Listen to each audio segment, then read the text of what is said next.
Hello and welcome back to another episode of Pathfinder Kingmaker. My name is Syken and today we are continuing the Pathfinder Kingmaker challenge run. Hard difficulty plus Last Azlanti mod plus only D tier and F tier single class characters. So that is pretty much it. I wanted to continue with where we left off the last time, the Rushlight Fields. And here we're essentially starting to participate in friendly games.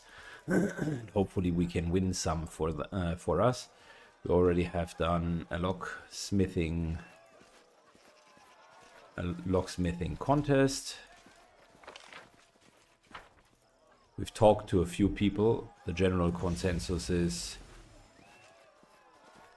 it's pretty clear that people are unhappy about the ruler, and hence we need to change that. So we either make sure that the king is being loved or sees the wrongdoings of his ways, or kind of need to help him. Ready to participate in the Fisher's Triathlon. Let's begin. Ooh, athletics 42, wow. Trumpets sounded over the arena announcing the commencement of the Fisher's Triathlon. We were to distinguished ourselves in 3 spots, if you could call such. You be the judge, dear reader. The first round was fish carrying, if you can believe it. They built narrow bridges over pits and mud and placed barrels on the other end. One side filled with fish, the other side empty. The goal was to get all of the fish from one side to the other beforehand without falling into the mud. I'm sure this is just what you imagine for a royal tournament. Throwing fish at your opponents was prohibited, but there was one official but well understood rule in the tournament: don't get caught. We decided which of us was participate, as well as if we wanted to play fair. Normally I'm a fair player, but still 30. Just a quick... Competing honestly among such company would be more embarrassing than losing, as Tattered Knight ran across the bridges with heaps of fish in their arm. She deftly tossed fish beneath the feet of the competitors, who slipped and fell into the mud. Another fish found its way right to Degemark's competitor's forehead, sending him along the galloner. The judge didn't notice a thing. We won the first round. Second round was untying knots. The competitors would tie up poles resembling ship masts, and they had to escape ropes. We once again had a choice to make. Man, 41. We noticed sharpened coin glittering in the Degemark's competitor's mouth, and the Gralton participant had a blade in their hand. We exposed the enemies. The judges escorted the cheaters out of the arena, the crowd laughing and whistling all away. With the third competitor gone, Tattered Knight easily outpaced the others, untangling ropes and making her way to the judges, while the others are still wiggling the bonds like flies in a spider web. We won 2 out of 3 rounds. We seem to have our victory in the bag, but with rivals we were dealing with, there was no time to relax. The last round of the tournament was diving for river pearls. Huge tubs we filled with mussels in the river water, and some empty jars had been placed on set of those scales. We'd have to open the mussels with our bare hands, gather the pearls and deposit them in the team's jar. Of course, if playing fair wasn't a priority, we could try weighting down the jar with other things.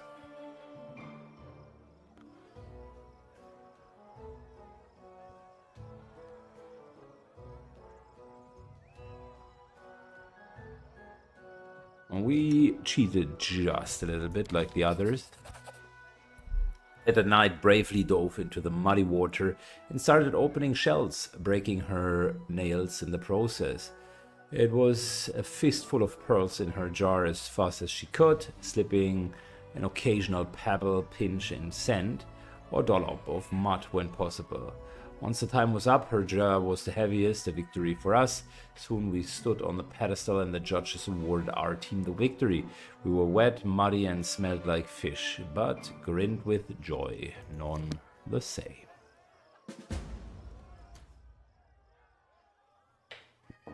Okay, first contest done.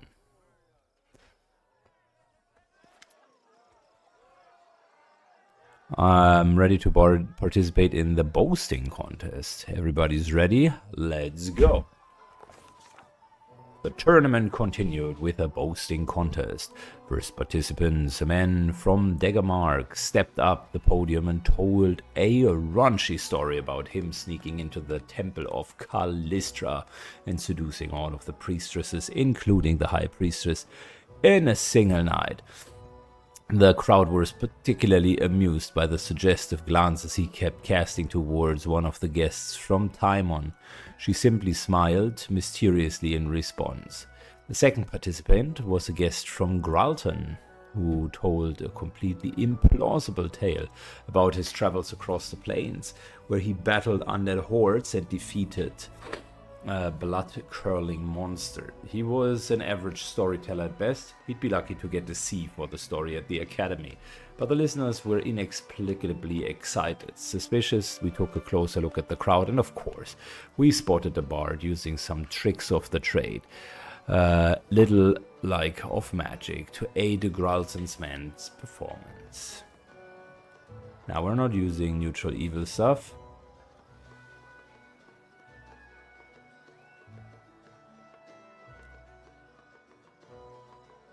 We quietly warned the bard that we would shut him up if he continued interfering. The bard got the message and quickly disappeared without the bard's support. The guest from Gralton immediately lost the audience approval as he grew more nervous and began to mumbling and stumbling over his words, and eventually left the podium amongst the jeers and whistles.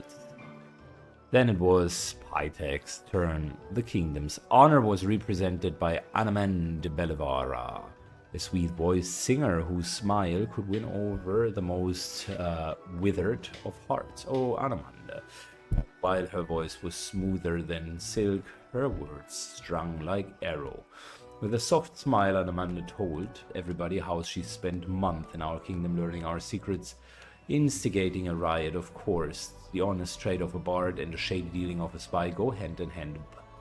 But Anamanda, who could have expected such ugly blow from such a lovely lady, she described how much the citizens of our young state suffered under the atrocities of the troll assaults and magic plague. She never stooped to actual lies, but she made it sound as though the king, Baron at the time, was simply drinking and debauching whilst his subjects struggled. She made a crusade against Vorokai look like a cunning conquest, with the War of the Tiger Lords characterized as an irresponsible venture. Talk about cruel and unfair.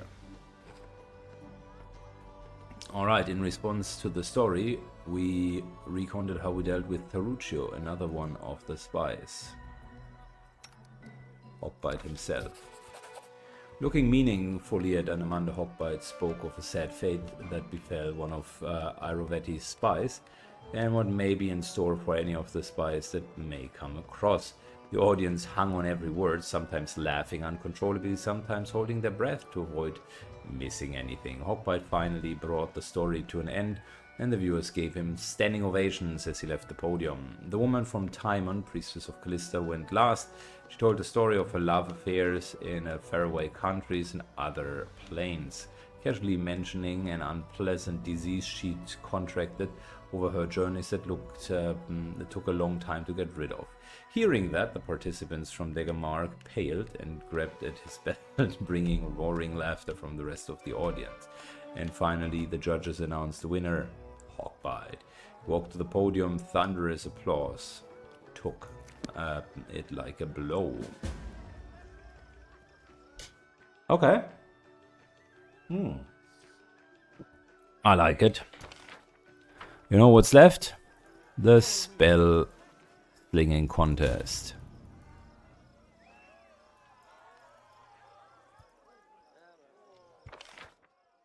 So let's do that next.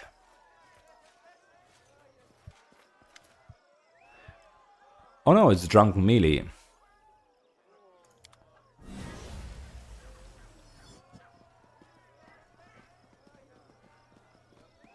We will be victorious.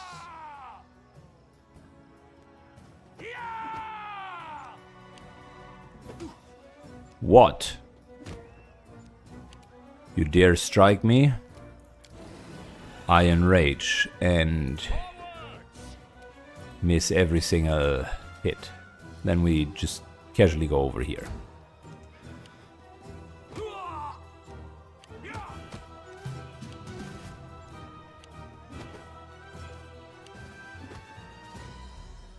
We can do it. Alright, Hogbite continues. All your might. Moves to here.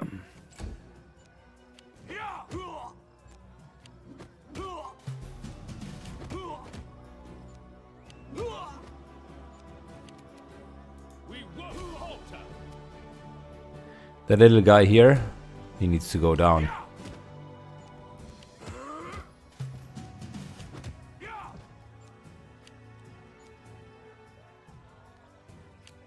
Forwards.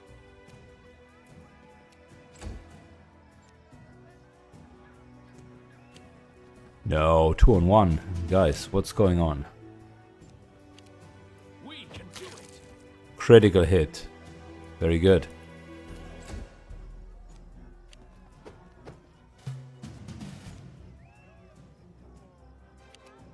Strike with all your might.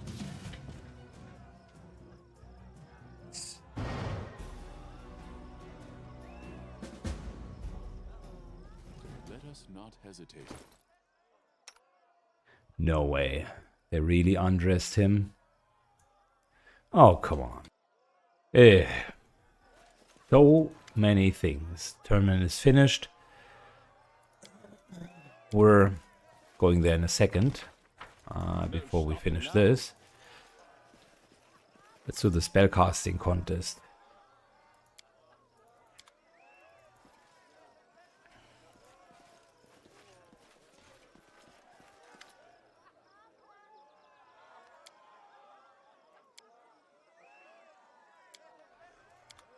Onwards. Over here, bookmaker. Alright, what's going on? Special. I'd wager you've never seen that before. Epic battle between the world's greatest spellcaster, Mysterio, the Devil Tamer, and Cheriax, mistress of the irresistant witches. Who will win? Who would you bet on? What are the rules? Think it's just a game? Wouldn't be too sure. The rules for you are simple enough. Choose one spellcaster, place your bet. If your guess is the winner, you double the wager. If it goes wrong, it's mine. Alright. Mysterado. Let's go.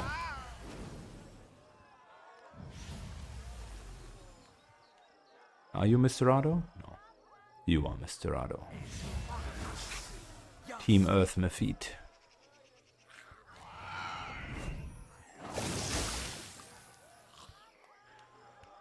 Change size is already a bad idea. But he seems to be doing very well. Took one in for 5.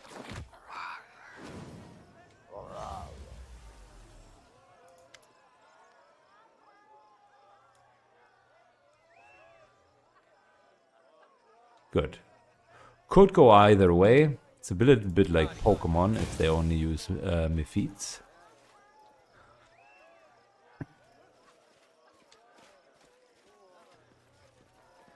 Wager of 500 G. Alright, tournament is finished. I'd like who won. Yes. His Highness just to make a speech announcing the winner. Look, everybody is gathering around. Lords and ladies, another rush-like tournament has come to an end. I'd like to thank all of you who honored this event with your presence. My friends, I'm happy to see all of you, but I'd like to give a special welcome to one guest who found themselves invited here for the first time.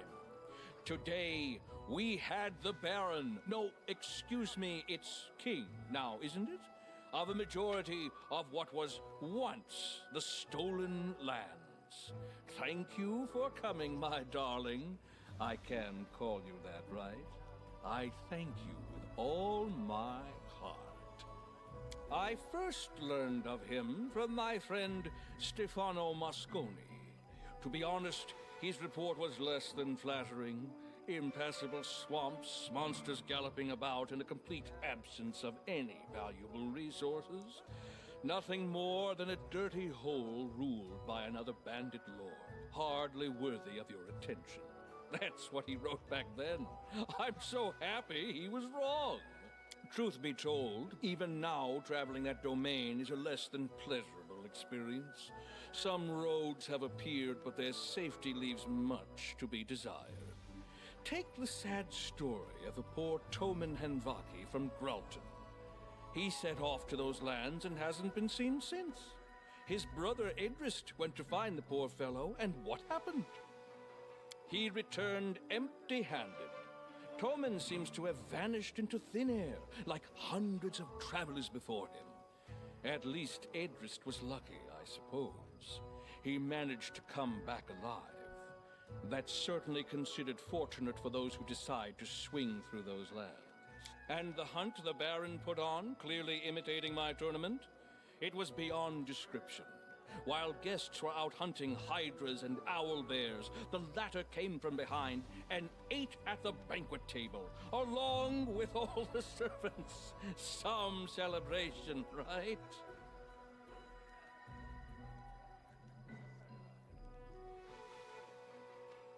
All right. Not very flattering answers. Your words ooze poison. Is this how you show hospitality? I'm offended. Tell me and I'll apologize.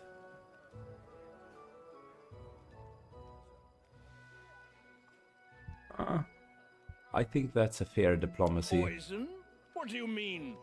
We're friends, you and I. I was just looking to share some... All I really wanted to get at was that His Highness is a personage truly as extraordinary as his lands, and I'm happy to see him at this celebration.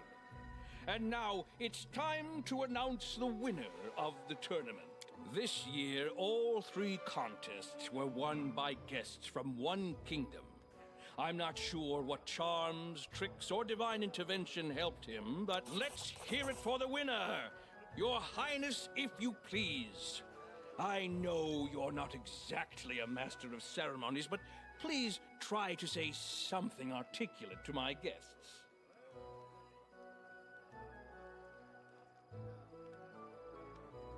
Your Highness, dear guests, attending this tournament was a great honor and a true pleasure.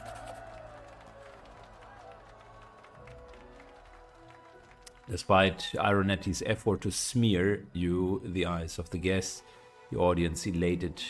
And now, with the competition over and the prize awarded, let's get on with the main part of the celebration. The banquet! I can hear your stomachs growling from here. Let's get to the table, and later we'll see an unforgettable fireworks show. He tried to smear us in front of everyone. It's not very nice.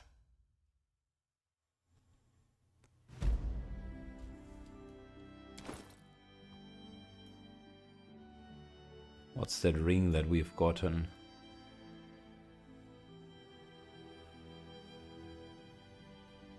Ring grants the wearer 4 resistance bonus to all saving throws, 4 deflection bonus, spell resistance, and DR. That's actually a pretty dope ring. If you need your back slot free, this effectively 4 DR everything ring.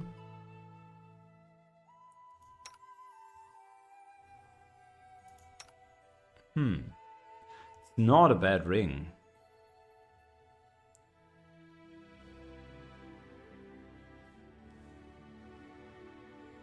Her rope is already doing that.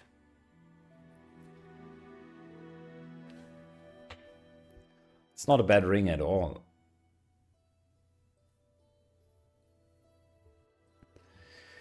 I mean, it's a really good ring, to be fair.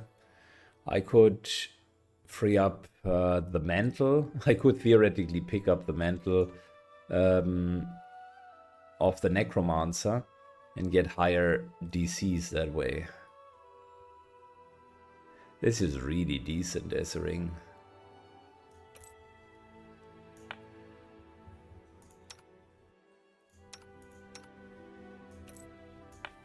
Frees up a couple of other rings.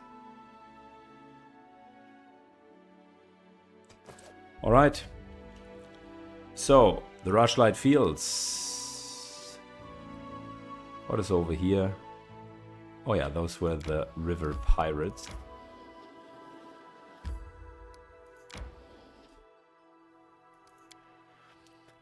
Let's do some quick kingdom management.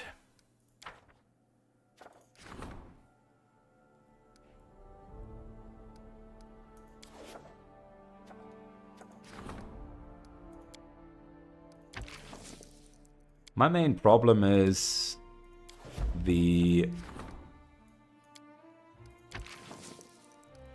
whole tournament was basically just a huge set of skill checks.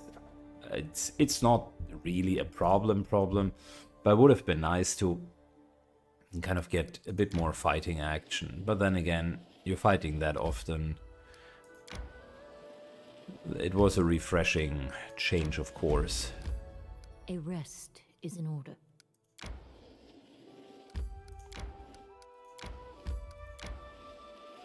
My instincts dull when I'm tired.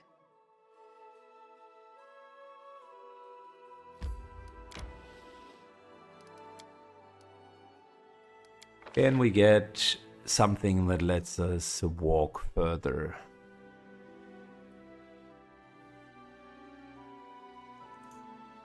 There we go. There we go.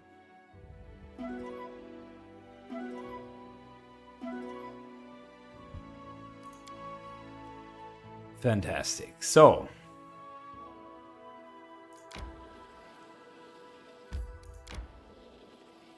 moves down here. I think we should explore Pytex next. Haven't been here. As a whole army, mean-looking guards awaited us at the Pytex gates. We were led to Promptus buffoon named Walsh Calloway, Pytexian magistrate no less. Leave now, your highness, King Ivan at his orders, he said. Politely asked to let us enter. Alas, one can't get anything in life with the help of mere politeness. Magistrate didn't even bother answering.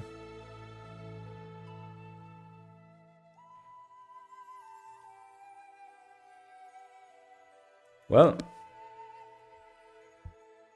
I'm sure he's in bed with those river pirates. And that will cost him dearly.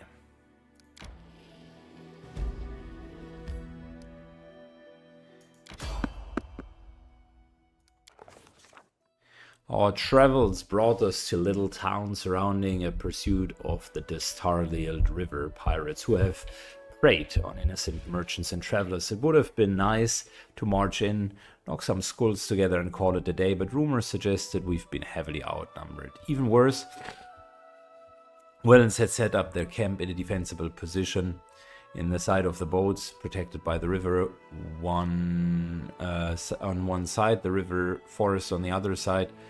The sticky swamp on the third. It's a bunch of sentries and watching for intruders, and we were in trouble. Thank goodness our fearless leader had a plan, which is we slipped into the river, swimming up to the camp. Shivering from the cold, we climbed into the beach and began to spy behind the boats, from where we could see that there was not one camp, there were two. The second was several hundred feet away. Judging by the campfire, it meant that we could vanquish the pirates in one camp before the other could respond.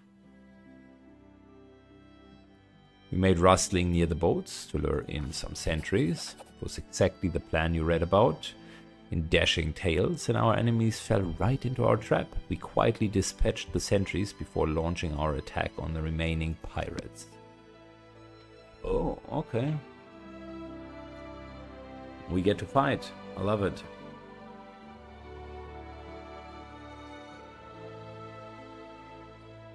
We cannot be defeated.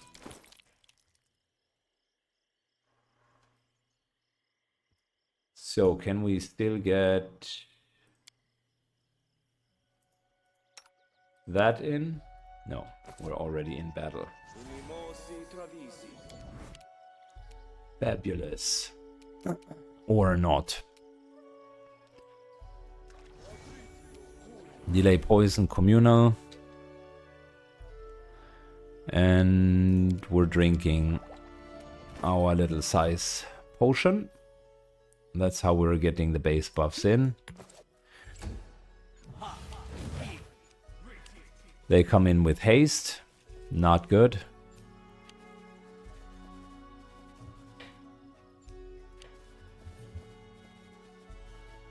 They have a bard. And they have plenty of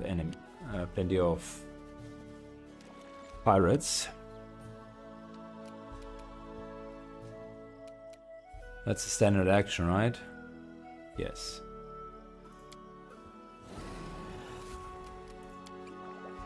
Drinking a potion.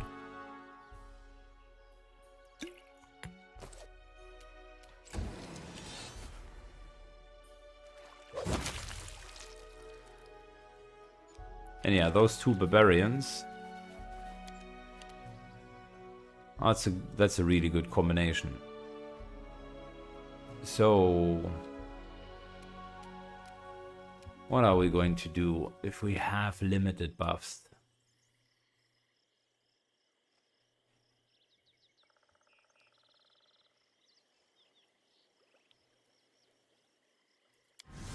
Flaming weapon.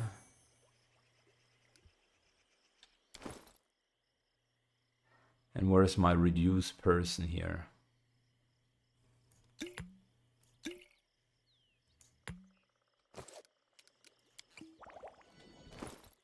Very good.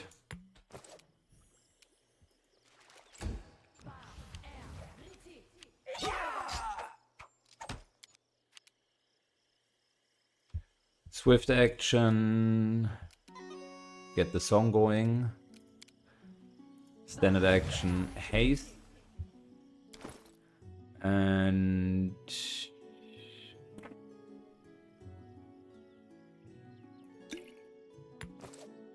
might as well drink a Field of Faith potion.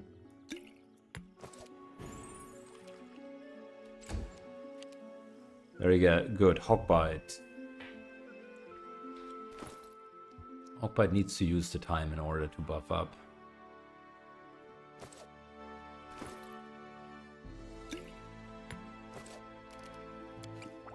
Gets smaller for extra AC.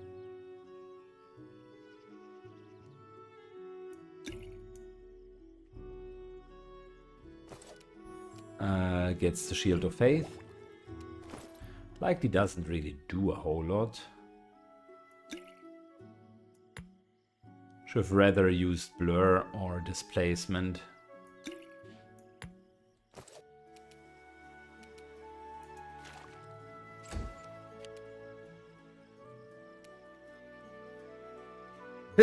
Apologies. Okay, so then we're just getting stone skin for everyone.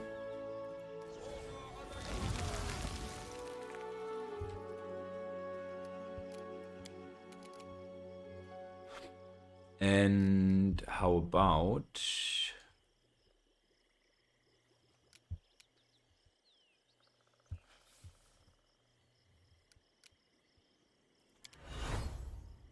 fire protection? Sure.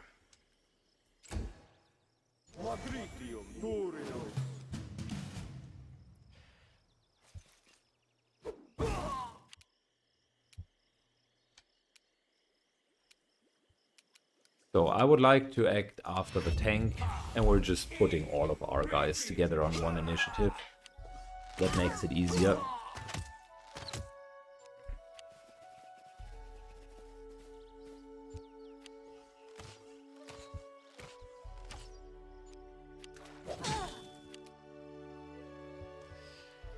Same thing here. One initiative.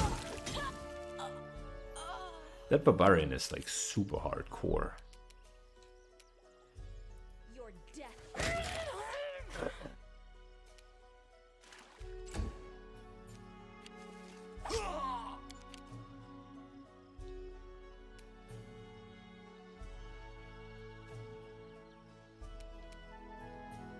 Good. Hawkbite begins to move in. Let's rage. Ooh. Good hit. And crushing despair was resisted apparently. Okay, fair enough.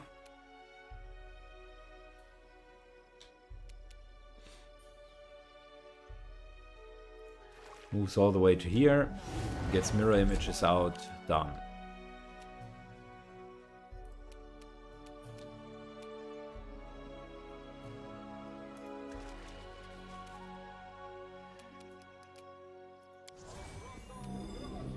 We give ourselves divine power.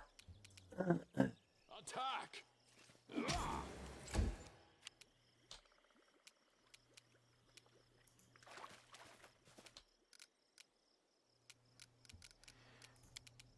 Alright, quicken spell here. Stinking Cloud.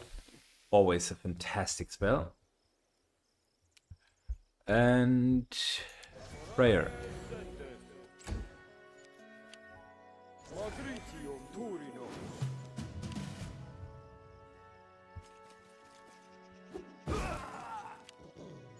Mind you, our summoned barbarian is still literally right there.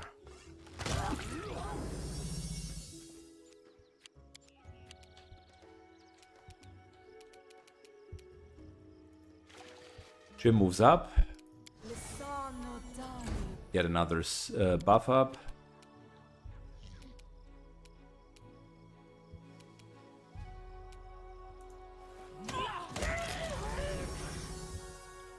Wow. That's nasty.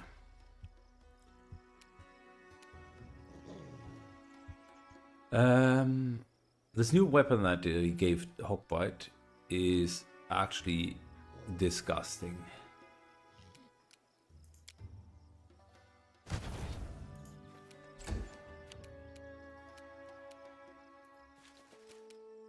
As in, it's really, really strong.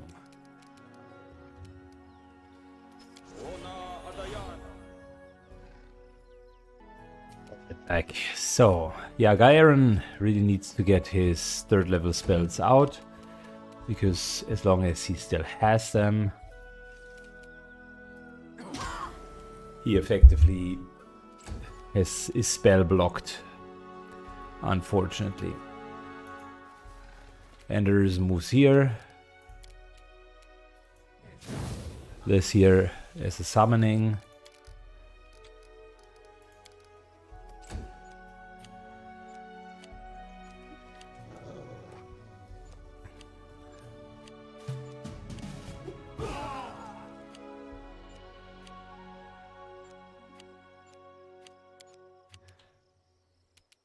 Alright, let's get the Alchemist.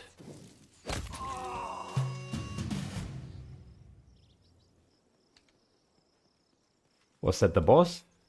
Oh no, reinforcements. What's going on here? Who dares to attack my camp?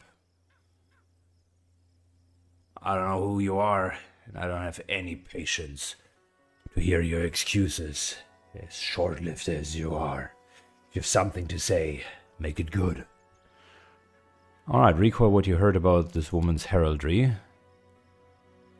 The blue outfit on the heron insignia indicated it is an important member of the Riversong trade house, Pytex, possibly a member of the controlling family. Joffrey Vescandi led the trade house, and this may be her sister. As you look down the enemy you've slain, it all seems to have. It seems you haven't attacked the pirate camp. You have killed influential merchants. Wait, who are you? I was prepare to kill thieves, she says, but it looks like I'll have to kill idiots instead. That's a terrible mistake. Explain quickly. We heard that a powerful band of pirates was camped here, and we're going to chase them off. The River Kingdoms have the reputation for banditry, she admits. Still, it's irresponsible to have attacked us as you did. I'm Renesha Vakari of the Riversong Trade House, no pirate.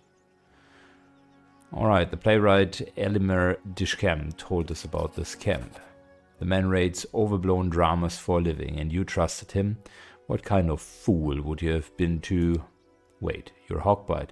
I was warned that you might try something like this. Judge Calloway might be a bastard at times, but he sure knows you would attack my convoy. Give me a good reason I shouldn't throw your corpse to the eels. It's clearly a setup. I have nothing more to add. Either you believe me or not. No matter how much I may want you dead now, it wouldn't be justice. I suspect there is more going on that I need to understand first. Use this to solve your mystery. Whether it leads you to Pytex or hell, I care not. For now, leave my space and bury the dead. Should I see you again, may the gods show more mercy than I have shown today. Listen, you talk a big game, okay? But if it comes to a fight, you're not going to outwit us.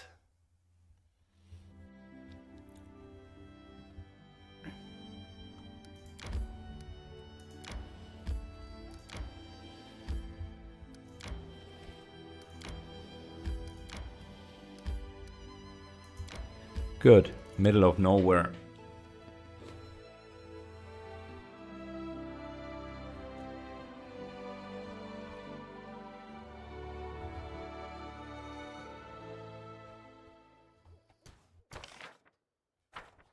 I think we're again going to take our chances. Let's just do the minimum buffing.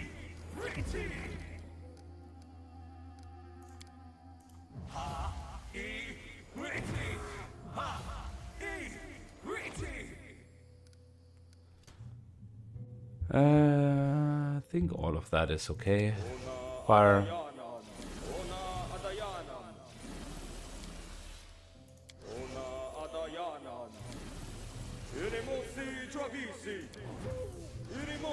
Good, stat buffs are here.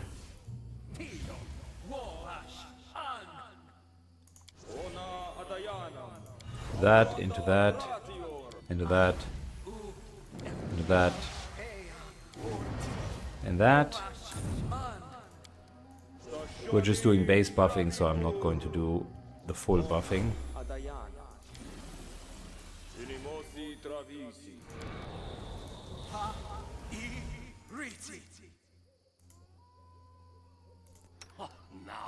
Good, as for you, we really need to get rid of the spells. That's the biggest problem.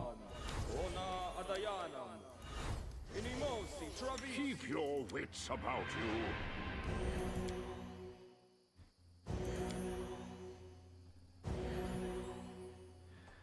Good. Never a dull moment. So his base spells are gone. Adventures await. Bit of bless. One freedom of movement. Good. What isn't good yet is Concentrate. we haven't really...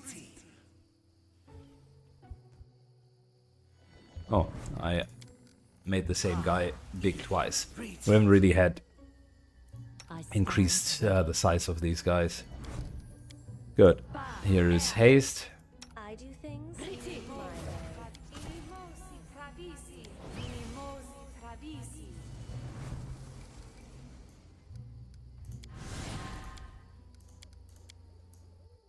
Alright. Maybe a little bit more than base buffing. But my spider senses tingle. Middle of nowhere is the perfect situation for something super big to live here.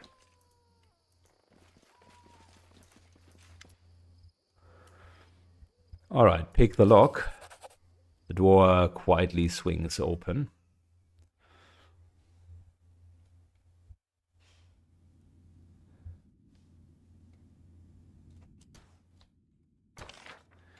Okay, well, maybe we're just checking if My path. there are a couple of things that we can buff. Don't know? Don't care.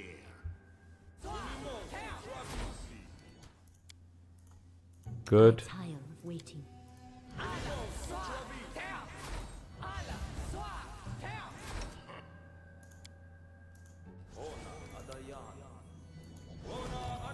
will not be trifled with. I don't need anyone. Let's do this. And this.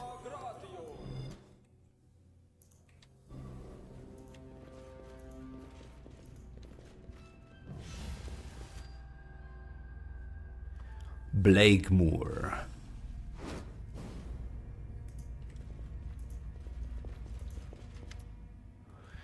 A large, broad man turns to you, trying to smooth his thick, trousered hair. His deep voice could belong to a giant. Hey, who are you? I'm a fan. Oh, another fan. You fans are the bane of my existence, and of course I could be here seeking stories of the legendary Blakemore the Wizard. What are you doing? This humble dwelling is my workshop. I'm here to create my masterpiece, the signed Massilia Grimoire, a calligraphic work of art. The client who ordered it is a good friend, Captain Martin. Oh, he might be getting so impatient by now. I'm far behind schedule, but the Grimoire must be perfect, you see. The book is almost finished. It's a phenomenal piece of work. All I need is a couple of alterations, but everything needs to be perfect. Maybe we can help. Alright, it's important to be able to accept closure. Perhaps it's time to put a period on it. You're right. Perfection is always impossible. I'd like to learn a little bit more about you. Where should I start? I'm Blakemore the Wizard. I've seen many things. From many places. Have you ever been to the First World?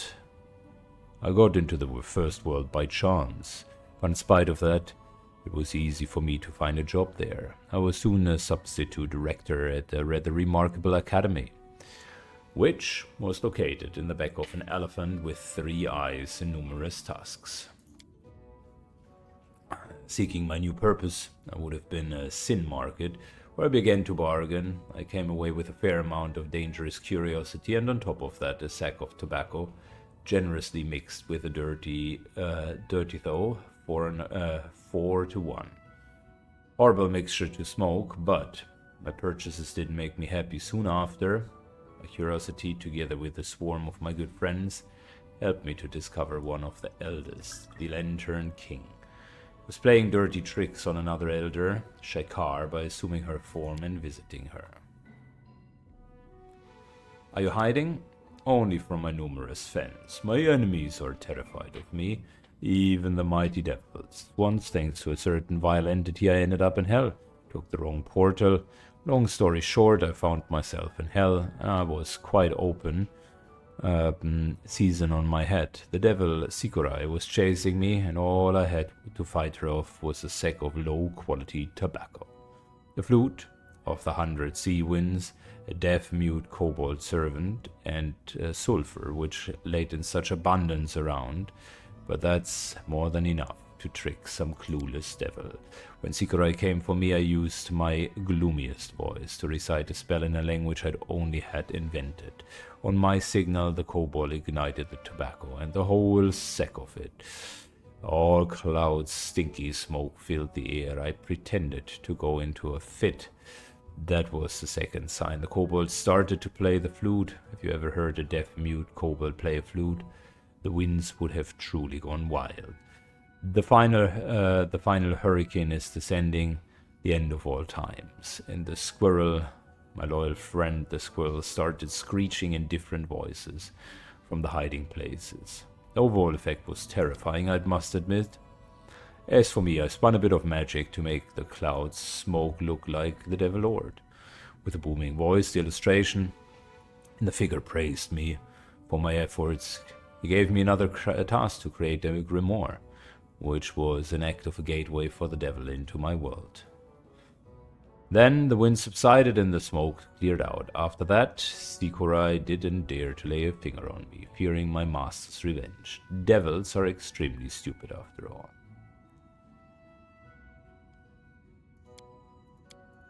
Alright.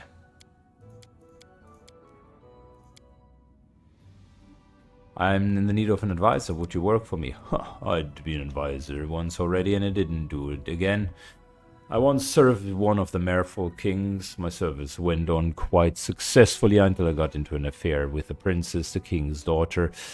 Though her virtue was guarded day and night, and anyone would have dared approach stood under threat of execution. My feelings overtook me and we managed to run away together. But on the third day, they caught up with us. The whole Merfolk army. My death was imminent, but of course I had a brilliant solution at hand. After a Merfolk soldier captured us, I entertained myself with a card trick. The Merfolks were mesmerized by my talents and demanded that I teach them. That does not sound like a real story.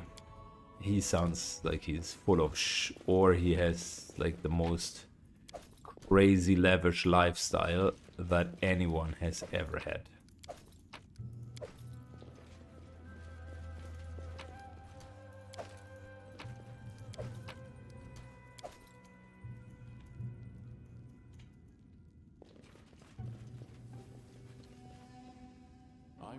Well, he has an outerplanar room, so maybe there is a bit of truth to what he is saying.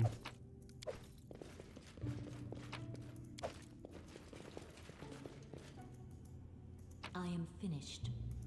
Oh, nice.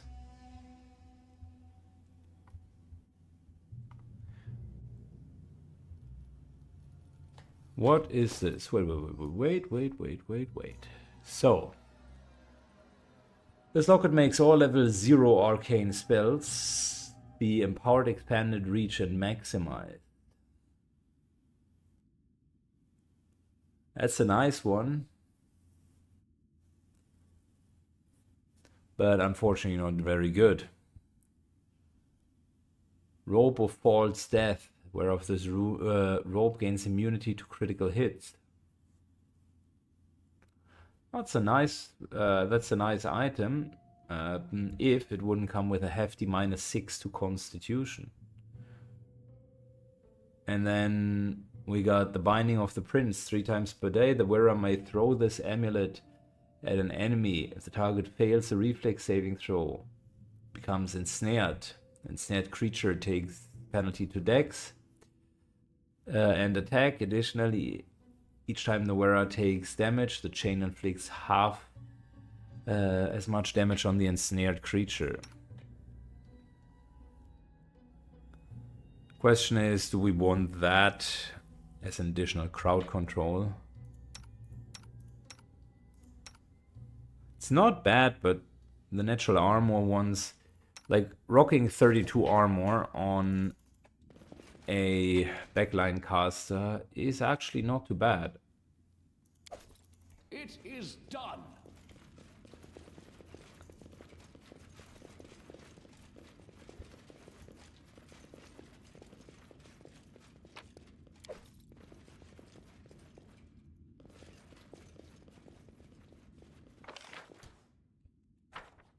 No stopping now. The guy certainly has a bit of an ego,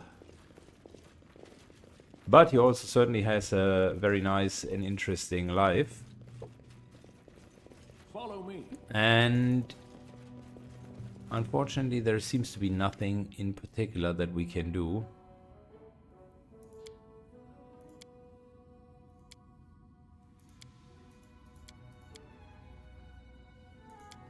And I think this might be the end of today's episode. Syken fully buffed like an absolute fool. Just to find a friendly encounter, but if you have a door that is leading into the nothingness, then naturally that causes suspicion. I think we're good. This here is a fine way to end it. So we still have this portion here to explore, which is a bit. Once that's done, we also have this portion to explore, and then of course it's Pythex itself.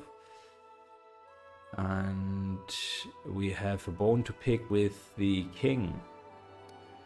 There's one more land here, the 1,000 Voices. And the Brandlet Mountains. I think that's even 2 lands. Numeria is up here. Not sure if we can get that, but we're going to find out, I'm sure. We're going to find out. Well, that's pretty much it. Thanks a lot for watching, guys. Have a good one, and see you all in the next episode. Bye-bye.